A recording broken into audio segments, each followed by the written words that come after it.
Chef Erin French focuses on recipes and hospitality in her book Big Heart Little Stove.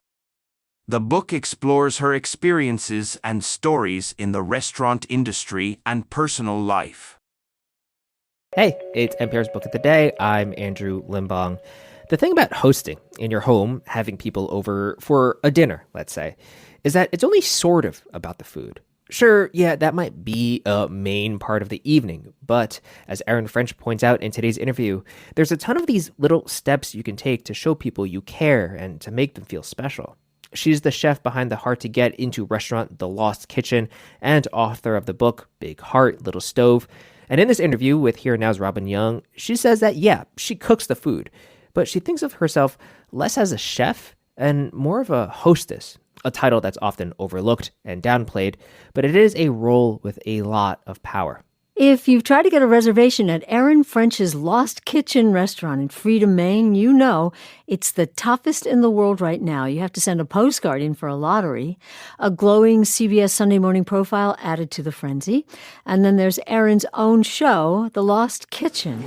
Next, we're serving a family-style salad with bib lettuce, French breakfast radishes, pecorino shavings, and fried capers.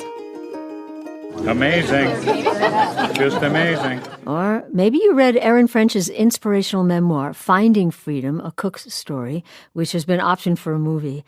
Well, if you want your seat at the table, pull up a chair, because we can serve up Erin French herself. She's here in the studio to talk about her beautiful new cookbook, also a guide to hosting a welcoming table and home. It's called Big Heart, Little Stove. Erin, welcome. Hi, Robin. Thank you. Boy, what a story you have. Do you mind if we do a little bit of the backstory first? Please. Okay, so you are in Freedom, Maine, where your family once had a diner. Mm-hmm. And we understand that your dad was a bit of a general in running the diner. Well, I think restaurant worlds are challenging, and they're long hours. And so I think my dad had to be kind of that difficult guy. And it's not an easy job by any means. Yeah. You leave, you have your own life, but then have a child, have a marriage, you return to Maine, and have an addiction to painkillers. Talk about that phase. Mm-hmm. Well, I started running my own restaurant, and I kind of fell into similar ways of seeing how my dad was struggling and being in a difficult marriage and adding in a difficult work life. I found a major sense of lack of balance. And I was looking for anything just to dull that pain that I was going through and to dull the struggle. And I found that to be the easiest way in that moment. So how did you turn it around to where you are now? It is a loving, part of your restaurant's appeal is the kindness. It's loving. It's still a lot of hard work, but there's a beauty to it and a beauty to your life. How did you make that turn? Well, I found myself in my first restaurant running it in that kind of typical restaurant way where I was running myself right into the ground. And I really crashed into the ground. I lost the first restaurant. I lost my first marriage. And when I found myself picking up the pieces and brought myself back to my hometown, I really wanted to look at my life and say, what matters? And to me, that was simplicity and starting a new restaurant, starting a new life and saying, how do I want my life to look? And how do I want my restaurant to feel? And I don't have to follow those typical rules. It could be the restaurant of your dreams that didn't feel like a restaurant, that felt like you were coming to my home. And describe what this dining experience is like. How often is a meal served? What is the approach to serving this meal that people are coming from around the world to have? Well, it's changed a little bit over the years, and especially since COVID. It sounds crazy to say we serve dinner 2 nights a week. Just on Fridays and Saturdays. And I know I've had plenty of people who have come to me and said, what, are you crazy? How does that work? And what kind of business mind are you using with that? And for me, it was about if I was going to run this restaurant in a meaningful way and do this for a long time and be able to pour my absolute love into this place, there's a point where you have to say, how do I not burn my staff out? How do I not burn myself out? And after COVID, we never went back to more than 2 days a week. And that is how we have found the balance to continue to do this. Surrounded by female friends, your mom working with you. And from what we've seen, because we've never been able to get in to Erin French's restaurant. But from what we've seen, you're a part of it. You greet people. It seems to be it's more than a meal. It is, and I am there, start to finish. I wanted this place to feel like it wasn't a restaurant. I wanted it to feel like you were stepping into my kitchen for an evening, a full evening that would turn into what would be a 5-hour dinner, but at the end of it, you felt like you had been here an hour and a half with your best friends. Time had slipped away. Right.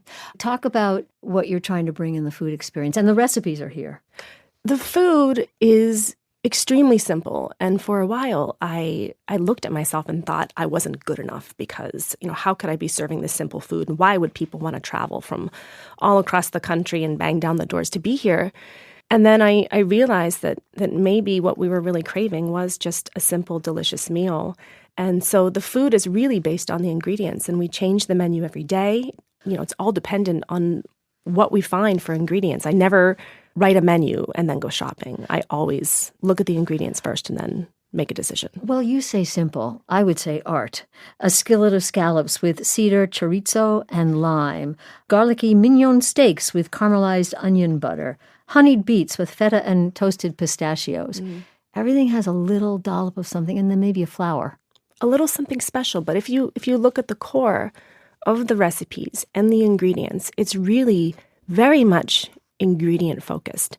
And, this book is really about giving you that tool to add a little something special, that you can take something that feels ordinary and make it extraordinary in a really simple and meaningful way. But in the book as well, there's a lot of extra. There's kind of how to have your life have a certain look to it.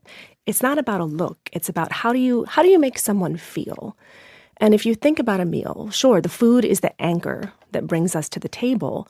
But it's that feeling that you are creating around your space and being thoughtful and intentional, whether it is the tablecloth you chose to put down, or if you've found some vintage candlesticks or pieces of silverware that you love that you dot the table with. I love anyone who has, like me, a slight obsession with moss, as you write.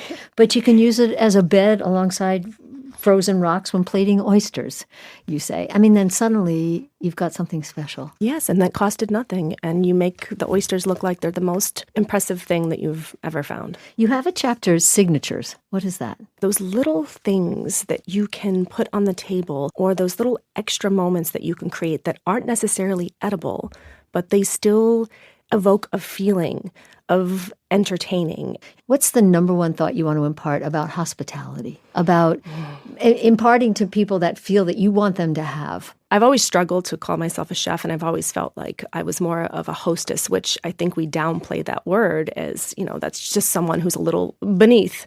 But I think it's such a powerful being to be that as a hostess. You have the power to give someone your utmost care and make them feel something so delicious. It's so much more than just food on the table. If you go to a nice restaurant, you have a nice meal, but the music is off. Too loud. Yes, or the lights are too bright, or, you can't hear each other. You can't, even touch each other's fingers because the table's too wide. All of those little things can make something not feel extraordinary. And so how do you pull the environment and the moment and the food and everything just right? And for me, I love that feeling of capturing that as a hostess, creating that moment. And we should say a hostess is someone who greets you at the door and gives you the menu, which is an important thing. What we're talking about in your case is you are a guide through the whole evening. You're a dinner partner. Yes. Let's listen to a little bit of CBS Sunday Morning, which did a wonderful profile to give a sense of that. Here's to the memories we make in this room, and I hope they last a good long time. Here's to 3 more hours of eating, okay? Cheers, guys. Cheers. Cheers, guys. Cheers, guys. Cheers. Cheers. So your story has been optioned. You have a television show already. You have, people, as you said, scything their way up through Maine to get to the restaurant. How do you stay centered with that? Or not worried about, oh my gosh, what do I have to increase? How do I change and grow? How are you navigating that? I do worry all the time. I think that's human. And that's part of what I think keeps me grounded and balanced, is constantly caring so deeply about, where's the next inspiration? What am I going to do next? And I know that I'll never have enough to feed everyone who wants to come to the restaurant. So looking for these other ways. And part of that was this book and being able to share and unlock those secrets and feelings. I mean, I started this restaurant on a 4-burner electric stove in my apartment. And that was a very ordinary, extremely ordinary home chef start. And now I'm running one of the most difficult restaurants in the country to get into. So how do you unlock that for other people? How do you take something ordinary and make it extraordinary? And I think some of these recipes and some of these signatures in this book are exactly those things that I did that got me to this point in my career and to this place at the table and have brought me so much joy. Chef owner Erin French. Her new book is Big Heart, Little Stove, Bringing Home Meals and Moments from the Lost Kitchen. Erin, thanks so much. Thank you, Robin.